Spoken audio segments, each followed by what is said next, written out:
powiedziałeś, dzieje się. I to w różnych na pewno zakresach, to co na pewno wpływa na ludzi, to ta cena energii. Czy ona się uspokoi? Pewnie tak. Pewnie za rok będzie lekko niższa, ale wydaje mi się, że o cenach na poziomie kilkuset złotych za różnym zakresem działania, na przykład fajne rozwiązania w układzie UPS-owskim wręcz, że prawie że na nich możemy podłączyć ten magazyn energii do fotowoltaiki i przy wyłączeniu prądu wybrane obwody zasilać z takiego układu. Obserwujemy, jest taki dwukierunkowy. Jeden idzie w stronę elektroniki, wszystko, sieć, internet, wszystko zarządzanie i tak dalej. Dokładnie. Tak, tak. A drugi kierunek jest taki, że prepersi...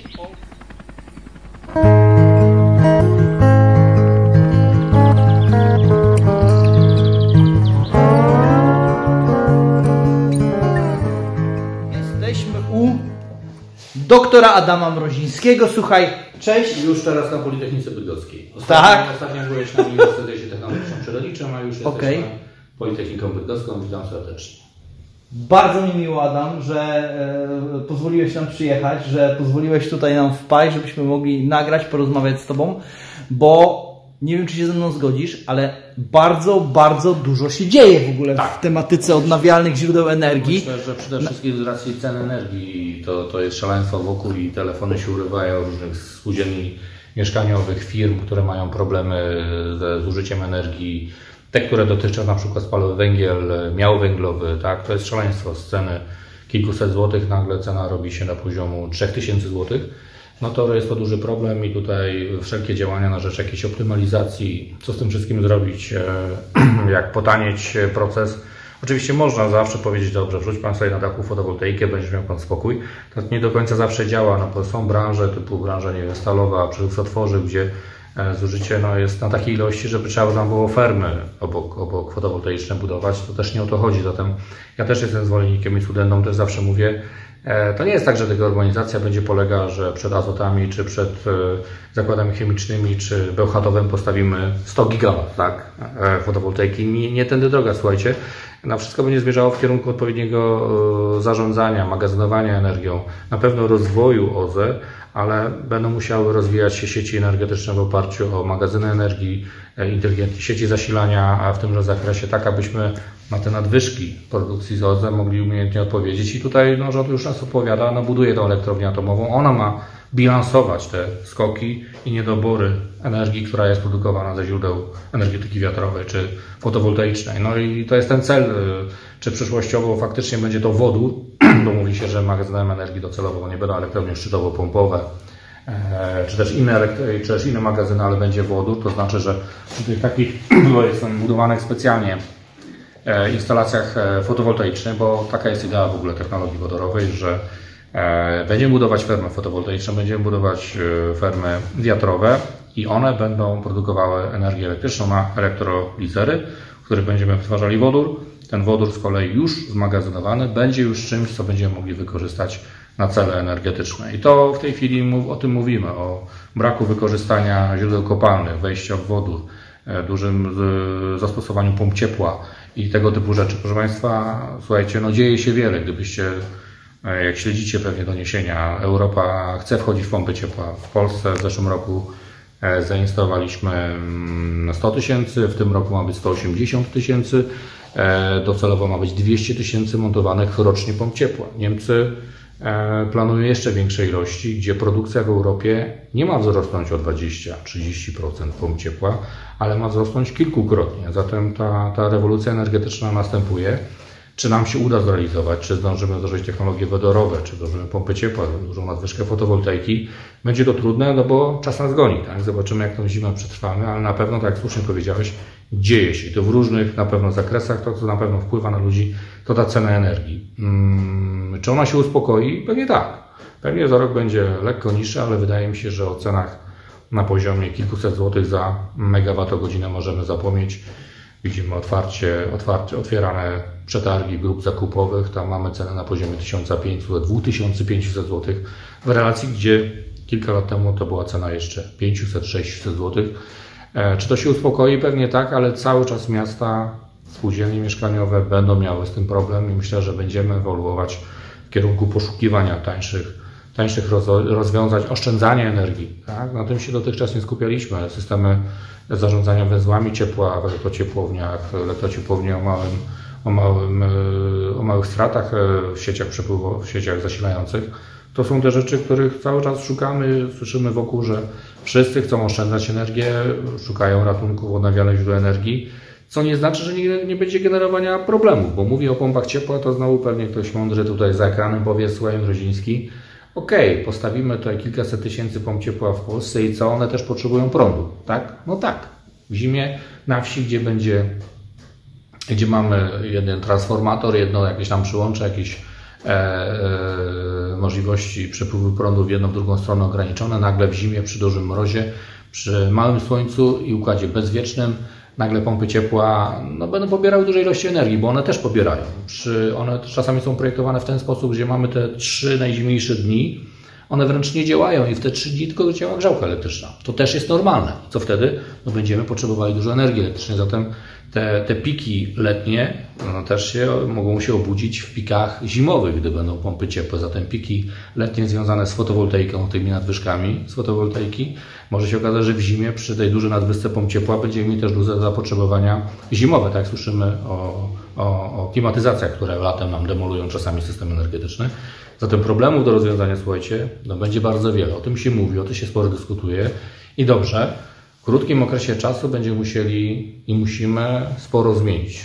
Myślę, że to pojęcie rewolucji energetycznej jest jak najbardziej słuszne, bo do niektórych rzeczy podchodzimy naprawdę do zupełnie innego podejścia. O wodorze mieliśmy mówić o następnych dekadach, a to nagle, słuchajcie, REPowerEU i inne projekty, które Unia już skwantyfikowała i określiła i ktoś powie, że są to tylko zapowiedzi o tym, że niedługo będą ograniczenia wsparcia instalowania kotłów gazowych. Nie o zakazach, bo o tym nie mówmy. Myślę, że to jest jakieś lekkie zniekształcenie tych definicji, które Unia zadeklarowała w REPowerEU, ale to są już lata przewidywalne, 2025, 2030. Słyszymy o zakazie rejestracji, czy też wsparcia bardziej samochodów spalinowych. Mówimy właśnie o kotłach gazowych i preferencji tylko tych źródeł, które nie wykorzystują źródeł kopalnych. Oczywiście będzie szereg innych problemów, ale przez tą wojnę, przez kryzys energetyczny, myślę, że szereg rzeczy będziemy musieli zrobić na pewno szybciej. Pytanie jest takie. Jak wygląda temat off-gridu? Jak on się rozwija? Ponieważ my jesteśmy i zajmujemy się od wielu lat, to nawet na dzień dzisiejszy mnóstwo osób wie, co to jest off-grid, natomiast 5 lat temu, 6, nikt sobie nawet nie zdawał sprawy z tego, że to takie pojęcie. Kojarzę i taki temat, to też odchodząc, ja myślę, że off-grid to każdy kojarzy cęgi, tak? Wcinamy kabel i jesteśmy niezależni. I myślę, dobra, możecie tak sobie myśleć i w paru przykładach tu widziałem, obserwowałem na YouTubie, słuszna idea, chcę być niezależny, chcę być bezpieczny energetycznie. Ja mimo wszystko podchodzę do układu off-gridowego bardziej systemowo, bym to nazywał bardziej obiektami i domami zeroenergetycznymi. I takie definicje w Unii Europejskiej też już się pojawiły, żebyśmy to dobrze zrozumieli. To są systemy zeroenergetyczne w układzie rocznym. Tak? To znaczy, że przy tej sieci jesteśmy podłączeni, ale jesteśmy w stanie tak zbilansować funkcjonowanie takiego domu, że summa summarum on nie zużywa nam energii elektrycznej. I takie domy już powstają i myślę, że tu preferujesz, pewnie najwięcej pokazywałeś magazynów energii elektrycznej. Tak? Czyli mamy magazyny, które zmagazynują, które pozwalają nam taką niezależność, prawie że off-gridowe funkcjonowanie naszego domu. Prawda, to jest jakiś tam system, ale myślę, że mówimy coraz częściej o technologii, która jest droga. A słuchajcie, jest dostępna już technologia, którą powinniśmy też wdrażać i w Europie się już bardzo często wdraża. Są to też magazyny energii ciepła. O czym nie wiem, czy mówiłeś czasami na swoich tutaj tych. Są to układy, których nie stosujemy tylko prostego magazynu, który sobie każdy pewnie zna i każdy w domu ma taki magazyn ciepła w postaci bojlera z ciepłą wodą, gdzie go nagrzewamy i go możemy wykorzystywać w ciągu dobowym, powiedzmy, bo sobie zmagazynujemy. Są już naprawdę sezonowe magazyny w układzie rocznym, które pozwalają na przykład domy wielorodzinne w Szwajcarii, Austrii, takie domy już powstają, które w układzie rocznym są z przewymiarowaną fotowoltaiką, z przewymiarowaną instalacją solarną, która w układzie rocznym, do tego ogromnego w tym układzie oczywiście, bo ten zbiornik musimy mieć bardzo duży, zakumulujemy dużo ciepła, ten zbiornik jest zaizolowany i w układzie rocznym z tego zbiornika w okresie zimowym jesteśmy w stanie to ciepło odebrać. Oczywiście powiecie, co on gada, nie da się zmagazynować dużej ilości ciepła, ale mówię na przykład o pompie ciepła o wysokich parametrach, która dzięki temu, że w magazynie na sezon grzewczy zimowy mamy zmagazynowaną dużą ilość ciepła, jesteśmy w stanie bardzo ekonomicznie funkcjonować. Zaskoczeniem dla mnie jest to, że widziałem takie projekty w Austrii i Szwajcarii, gdzie właśnie nagrzewamy grzałkami elektrycznymi. Tak? Mamy dużą nadwyżkę latem, te piki, i oni powiedzieli krótko, 80-70% energii zużywanej w domu to jest grzanie i chłodzenie. To jest zdiagnozowane, wiemy o tym i my bardzo często patrzymy z tą fotowoltaiką, tak, te magazyny energii, że patrzymy tylko na prąd. Oczywiście jest elektryfikacja naszych systemów grzewczych, elektromobilność, o tym już mówiliśmy, pompa ciepła, to przecież też system elektryczny, oświetlenie i tak dalej, ale to ciepło, tak czy owak, w jakiś stopniu pozostanie. Ta pompa ciepła COP4 to cały czas 3/4 energii to potrzebuje tego ciepła i możemy sobie wyobrazić, że ona będzie mogła być bardzo mała, tej energii elektrycznej zużywać bardzo mało, a tego ciepła, zdolnego źródła ciepła możemy wykorzystywać w postaci takiego zbiornika, którego naładujemy w okresie letnim. Z drugiej strony nie musi być to już woda, ona zajmuje duży obszar. Naprawdę są już projekty takich domów, w których zbiornik zajmuje, no nie wiem, 1/4, może przesadzam, ale 1/5 objętości domu. On zajmuje, jest fajnie wkomponowany, wokół niego jest klatka schodowa. Mogę pokazać takie schematy i takie pierwsze zeroenergetyczne domów oparte o magazyny energii ciepła w postaci wody już funkcjonują. Da się. Czyli ten off-grid, który najczęściej tutaj w Waszym kanale jest ujmowany jako magazyn energii elektrycznej, który wiadomo jest takim gralem energetyki, ale czasami zapominamy o magazynie energii ciepła i takie rozwiązania już są. Myślę, że coraz częściej będziemy się nimi będziemy się interesować w przemyśle, szczególnie gdzie zużywamy dużo ciepła, na przykład przemysł szklarniowy, kwiaty, warzywa i tak dalej pod szklarniami. Tam zużywane są ogromne ilości miału węglowego, węgla i już ci producenci mają ogromne problemy w związku z ceną węgla. I zastanawiają się właśnie nad wykorzystaniem magazynów ciepła, bo w sezonie, wiadomo, letnim nie potrzebują ciepła, ale mogą go sporo wytworzyć i tam pojawiają się spore zakresy i możliwości w tymże zakresie. Zatem ten off-grid na pewno cały dynamiczny rozwój sprawności instalacji fotowoltaicznych, rozwój technologii w tymże zakresie, magazyny energii od naszego ostatniego spotkania, tak jak w Polsce tylko sygnalizowano, że 1-2 producentów, w tej chwili myślę, robimy ze studentami taki przegląd oferty i myślę, że co najmniej 10 już można wymienić w tymże zakresie. Każdy liczący się producent już pokazuje systemy dołączania do klasycznego inwertera, systemu takiego podinwertera, co umożliwia podłączenie magazynu energii. Czy ten rynek ruszy? Mówię o magazynach energii, takich energii elektrycznej. Zobaczymy. W Niemczech mamy już 700 000 tego typu instalacji. W Polsce rynek powoli się rozkręca. Myślę, że jednak, że to wsparcie mojego prądu nie jest wystarczające. W Austrii, Słowacji, Szwajcarii dofinansowanie do magazynu energii jest na poziomie 70-80%. Tam wiedzą, że jest to problem, że piki produkcji fotowoltaiki w układach domowych prosumentów są duże i warto tę energię zatrzymać u tego prosumenta. Nawet operatorzy są zaangażowani w tego typu programy. W Polsce też są budowane magazyny. PGE buduje przy Żarnowcu 200 MW. To będzie największy magazyn w Europie bodajże. On z tym systemem Żarnowca szczytowo-pompowym będzie świetnie funkcjonował. Czy rozwinie się rynek w Polsce? Zobaczymy. Myślę, że możliwości są. Fajnie, gdyby pokazał się na rynku jakiś polski producent takiego magazynu.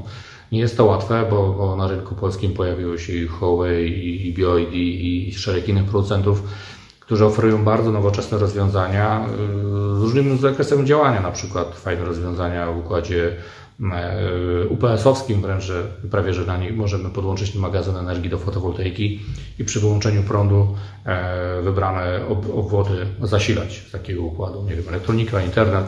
To ci ludzie, którzy myślą o bezpieczeństwie, dla nich to jest bardzo, bardzo atrakcyjne, bo wszystko, piec na gaz potrzebuje energii elektrycznej, prawda? I w tym układzie ja sam patrząc na to zacząłem się nad tym zastanawiać, czy taki większy UPS, czy na przykład już kupić magazyn energii. W Polsce mimo wszystko jest bariera jeszcze finansowa. Zatem sporo się dzieje. Rynek magazynów według mnie w Polsce startuje. Czy ruszy? Myślę, że z tym wsparciem może być problemy. Pytam firmy, tak, kupują, ale szału nie ma. Tak jak z fotowoltaiką. A może to jest i naturalne, bo spodziewalibyśmy się dużych przyrostów, ale wsparcie powoduje rozwój. Niemcy wspierają to sporymi dotacjami i tak samo Włosi, co powoduje, że w Europie średnio liczony rynek wzrostu magazynów jest na poziomie 50-60%, czyli w Europie tak, u nas też, ale troszkę powoli. Myślę, że będzie tego przybywało i to jest ten trend. No, problemem rozwoju fotowoltaiki w Polsce jest to, że mamy te 8 GW w fotowoltaice, mamy 1 milion prosumentów, tak, którzy latem niestety skończył się opus, skończył się prosument ten, którego znamy i mamy NetBilling, z tej racji, że system już dłużej tego nie mógł wytrzymać. Tak? Te przewartościowania produkcji z fotowoltaiki latem były tak duże, że szczególnie w takich terenach mniej rozbudowanych w zakresie infrastruktury bywały sytuacje, że po prostu inwerter, nie że go odłączano, czyli prosument nie mógł produkować, ale nasze inwertery, jak tutaj widziałeś w laboratorium, są tak wyskalowane, że jeżeli napięcie danej sieci wzrasta powyżej pewnej wartości, to inwerter musi się wyłączyć. Takie są przepisy. Nie można zawyżać napięcia w sieci niskiego napięcia, a takie sytuacje się zdarzały, gdzie mieliśmy jeden transformator, jakaś wieś, parę domów, na każdym z domów fotowoltaika, no i pojawiał się problem. I taka infrastruktura dłużej, taki system wrzucania do sieci, traktowania sieci jako magazynu energii, no nie mógł się utrzymać dłużej. Ja z niego przez najbliższe 13 już lat, bo 2 lata moja instalacja prosumencka już funkcjonuje, będę z tego korzystał i to jest opłacalne.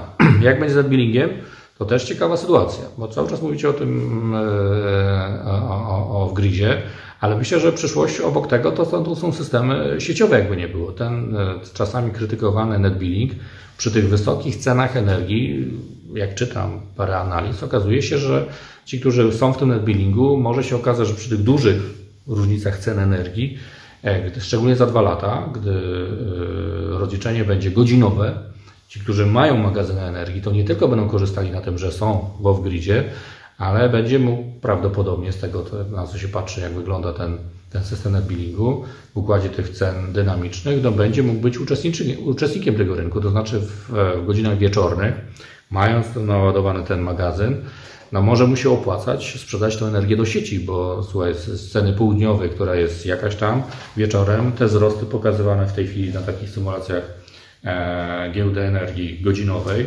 są na poziomie 3000 zł. Tak?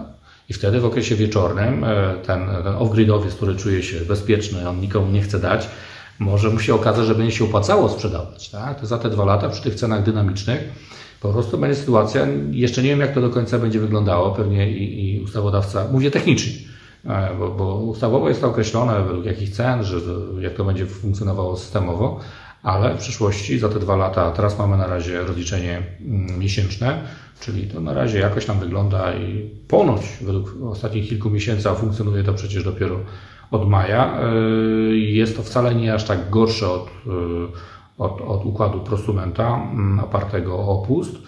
Wtedy rozliczaliśmy kilowatogodzinę za kilowatogodzinę, to znaczy wrzucałem ilość kilowatogodzin, to 20% w układzie do 10 kW na dachu zabierał mi operator, a resztę zbierało mi się na takim magazynie wirtualnym. Ja teraz też patrzę na fakturze, mam jeszcze tam 800 kWh i płacę cały czas faktury za 2 miesiące 40 zł, póki sobie nie wyczerpię z miesiąca zimowych tego, co uzbierałem latem. Tak? Okay. W NetBillingu będzie ciekawie. Zatem tutaj chwalicie cały czas te magazyny, że chcemy się odcinać. Aha. Ja jestem zwolennikiem, słuchajcie, takiego stwierdzenia, że sieć jaka taka będzie. I takie założenie, oczywiście wiem, że może być w Bieszczadach, gdzieś tam w górach i tam jest to bezpieczne. Okej, to ja rozumiem.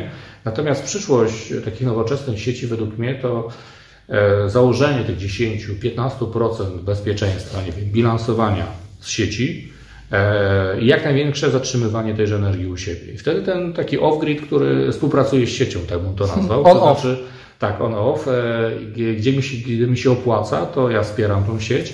Albo jeszcze inaczej, wydaje mi się, że przyszłość to mimo wszystko taka sztuczna inteligencja, ten internet rzeczy i to zarządzanie sieciowe. To jest chyba ta przyszłość, także i to przeczy temu, co akurat tego takiemu off-gridowi, że się odcina. Leśny dziadek, który nie chce z nikim współpracować. Ja mam sam, nie zrobię samemu i będę... Okay. Słuchajcie, przyszłość to jest zupełnie co innego. Wydaje mi się, że systemy sieciowe, wszystko się załącza, w zasadzie wiedzy, możemy zdalnie załączać naszą zmywarkę, pralkę i tak dalej. Kiedy się opłaca, wrzucam energię, kiedy nie pobieram. To jest według mnie przyszłość. Oczywiście off-grid jest słuszną ideą. Tak? Okej, super. Adam, mam do Ciebie takie pytanie, z tego względu, że my jako kanał Dobry Projekt zajmujemy się propagowaniem również życia poza siecią, czyli sam temat związany z kwestią off-gridu to jest jak gdyby jeden nurt, natomiast drugim nurtem u nas jest kwestia związana z propagowaniem życia poza siecią. I myślę, że zgodzisz się ze mną, że ten trend, który w tej chwili obserwujemy, jest taki dwukierunkowy. Jeden idzie w stronę elektroniki, wszystko, sieć, internet, wszystko zarządzanie i tak dalej. Dokładnie. Tak.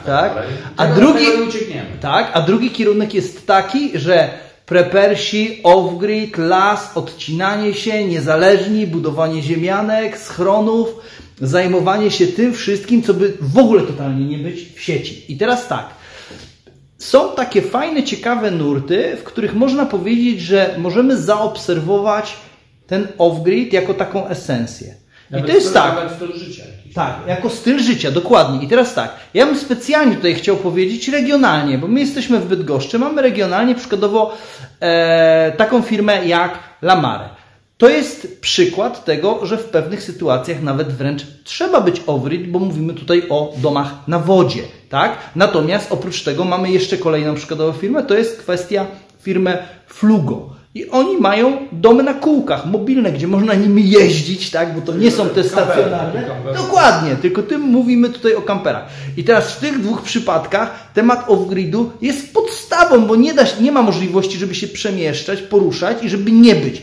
Albo przynajmniej, żeby nie było możliwości wytrzymania przynajmniej 1-2 dni. I teraz z tego co wiem, to u Ciebie jedna z tych firm, tutaj mówimy o Lamare, oni w tej chwili są, można powiedzieć, razem z Tobą na takim etapie i coś tam robicie, projektujecie, są jakieś tam... Bardziej firma Lamare, której gratuluję, bo już chyba 2 szybkie ścieżki i więcej projektów, w tej chwili 2 realizowane równolegle.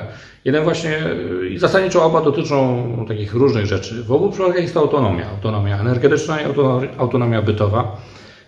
W tym pierwszym projekcie, gdzie jestem bardziej zaangażowany, właśnie chodzi o tą autonomię energetyczną. No wiadomo, ten house ma powierzchnie dachowe, jak sobie pewnie wyobrażacie, no jeżeli to wypływa na jezioro, na morze, no chodzi nam o to, żeby wypływając chcielibyśmy, oczywiście możemy zabrać pełne baki paliwa i tak dalej, ale to nie jest eko. Zatem te houseboty są wyposażone w silniki elektryczne. Jeżeli silniki elektryczne, to powinny być zasilane energią elektryczną, zmagazynowaną albo produkowaną na miejscu, czyli na tym housebocie. I zadanie polega na tym, że jak się pewnie domyślacie, maksymalizujemy ilość tych modułów fotowoltaicznych, które są na dachu, projektujemy systemy oparte o bardzo efektywne energetycznie grzanie tych systemów, tak? To znaczy do tego domu na wodzie wykorzystujemy pompę ciepła, w planach jest wykorzystanie pompy ciepła woda i tak dalej, aby ten właśnie wypływający obiekt, oczywiście utopią jest, że my wypłyniemy i już nigdy nie zawiniemy do portu. No to oczywiście można to sobie wyobrazić, no, że coś takiego jest, ale póki co to chyba statki te futurystyczne atomowe, tak, jak się zanurzają, to po 2 miesiącach wypływają, tak? Ale o tym jeszcze nie mówmy, na razie o napędzie atomowym pewnie nie, chociaż mikroreaktory, kto wie, może niedługo miniaturyzacja do tego doprowadzi, ale w tej chwili chodzi nam o ułatwienie takiej rodziny czy mieszkańcowi, który wypływa, aby zagwarantować ten taki wyjście z portu i zasadniczo w marynie to naładuje, a później na zasadzie doładowania, jeżeli to mówimy o okresie letnim, umówmy się, w okresie zimowym wygląda to zupełnie inaczej, jakieś mikroturbiny i tak dalej, wiatrowe i tak dalej, jesteśmy w stanie przedłużyć autonomię energetyczną. I w tym zakresie ten projekt polega. Użytkownicy chcą być eko, chcą mieć rozwiązania eko. Oczywiście chcą mieć też wygodne rozwiązania, bo my się też zderzamy, że moglibyśmy zaproponować jakiś super dom pasywny, szczelny, z takimi zasadami, że wszystko zamykać, uszczelniać i moglibyśmy to zwiększać. I umówmy się, ludzie wyjeżdżają na wakacje i nie chcą być jakichś stada liczników i liczyć te kilowatogodziny. Im wystarczy to, że zostanie zaproponowany taki rynkowy produkt, który będzie konkurencyjny do reszty oferty, bo domy na wodzie produkuje w Europie wiele firm, ale jesteśmy w stanie zaproponować obiekt przystępny cenowo, który charakteryzuje się właśnie tą autonomią energetyczną. Ma akumulator energii, ma fotowoltaikę, ma silniki elektryczne, ekologia, cisza, możliwość funkcjonowania przez dłuższy okres czasu, kilku dni z kilkuosobową rodziną w ten sposób, że ta energia jest zmagazynowana i wytwarzana na miejscu. Następnym etapem jest autonomia bytowa, gdzie też firma wdraża rozwiązania oparte o własne uzdatnianie wody i własne oczyszczanie ścieków na miejscu. Czyli taka, bo można powiedzieć, że się zamykam, wypływam, ale przecież emituję zanieczyszczenia, ścieki i tak dalej. I na miejscu jesteśmy w stanie na tym housebocie też na tym zapanować. Jest to duże wydarzenie, bo dom jak dom. Mówiłem o takich domach z magazynami energii i tak dalej. To są duże zbiorniki i tak dalej. Tutaj wyobraźcie sobie, pewne elementy musimy jako oczyszczanie zamknąć w męczeście sześciennym. I stąd jest potrzebna nauka, wyzwania, badania i w tym zakresie próbujemy wdrożyć takie unikalne rozwiązania, tak aby dać przewagę Lamar na rynku europejskim. Oczywiście to jest jeden trend, ale to życie na wodzie, taki high life w zakresie wody, blisko wody, to niekoniecznie od razu oznacza wypływanie gdzieś tam daleko w portu, a ten dom w ogóle jest na wodzie, czasami jest przyłączony na przyłączach, na brzegu i wypływa od jakiegoś czasu, zatem taka uniwersalizm życia na wodzie jest bardzo szeroko opisywany. Od takiego wariantu wypływać i być niezależny, po też takie stałe życie w Londynie, w Holandii, na tych kanałach. Te łodzie wcale się tam często nie wypływają, one są na stałe podłączone przyłączami ze ściekami i prądem, ale też prąd kosztuje, życie kosztuje, zatem te wody, nawet te stacjonarne łodzie na wodzie, domy na wodzie, w zakresie grzania, chłodzenia i energii elektrycznej fajnie, że są wyposażone w OZE i tutaj w tym zakresie ten trend, woda w ogóle jako dolne źródło ciepła, pomp ciepła, idealny temat. Spróbujemy wyposażać te systemy właśnie w takie instalacje, które pozwalają na zmniejszenie kosztów funkcjonowania takich układów. Czyli podobna sytuacja jest bliźniacza, jeśli mówimy o takich tych domach na kółkach, tak? Gdzie niektórzy wprowadzają się do takiego domu na tydzień, inni na miesiąc, a jeszcze inni na rok, powiedzmy. Wiadomo, że przy takim parkingu oni tam do tej wtyczki się podłączają, bo to, umówmy się, no to w zależności jak funkcjonujemy, jeżeli ktoś się przyzwyczaja do życia z mikrofalą, klimatyzacją i tak dalej, no mówmy, no nie ma siły, tak? To są instalacje raczej prądożerne i jesteśmy w stanie skrócić ten czas od jednego naładowania do drugiego albo doładowywać przy określonej pogodzie. No ale systemy i sprawności tych systemów wytwórczych opartych o OZE, tym bardziej, że konieczna jest miniaturyzacja. Tam czasami przepływ przez most i tak dalej. Tam pomysłów mogło być i wiele. Mieliśmy burzę mózgów w tym zakresie, że może prądy wody i tak dalej. Tutaj przecież to wszystko wokół mamy, powinniśmy to wszystko wykorzystać od ruchów prądu wody po wodę jako dolne źródło ciepła, po fotowoltaikę oczywiście, ale umówmy się, też nie wszyscy chcą mieszkać na całym housebocie oblepionym modułami, tak? No bo i refleksje światła, też ważne zagadnienie, tego szkła mamy wokół, to nie wszystkim to się podoba, ktoś chce mieć taras, tak? Żeby się opalać, zatem to musi być takie pogodzenie kwestii użytkowych, tak? Wygody, bo oczekujemy tego luksusu, plus tego elementu niezależności energetycznej, bo ludzie chcą być eko. Ten trend widzimy i firma jako taka odpowiada na takie wyzwanie i zapotrzebowanie na rynku i tych systemów opartych odnawialnych źródeł energii będzie coraz więcej. Jednym słowem, z tego co widzę, to tutaj tematów mamy mnóstwo i możliwości do tego, żeby rozmawiać na te tematy pewnie jest nieskończona ilość. Wydaje mi się, że fajnie byłoby Wam tutaj, jak gdyby widzom, razem z nami może odwiedzić takie miejsce, zobaczyć i troszkę gdzieś tam porozmawiać z tym, jak to wygląda, jak można to zastosować. Lamar są nad brzegiem Brdy. Tak? Można wypożyczyć w hotelu przystań, można zamieszkać na noc. Także z śniadaniem przynoszonym z hotelu do tej łodzi na brzegu, także Bydgoszcz wodą stoi, można powiedzieć. Tak, jesteśmy wodą przez ostatnie wiele lat, jak Bydgoszcz się odwróciło od rzeki, tak zwrócił uwagę, po ostatnie lata rewitalizacja oznaczało powrót do wody, także te współczesne czasy od tego nie ma odejścia. Każde miasto były budowane nad wodą, aby funkcjonować z wodą. Tak Bydgoszcz w tej chwili wraca, stąd jedna z większych w Europie firm produkujących houseboty, właśnie Lamar. Innowacyjne houseboty, jak i też pokazujące to nie tylko na rynek zachodni, ale coraz więcej Polaków jest zainteresowanych takim funkcjonowaniem, takim życiem.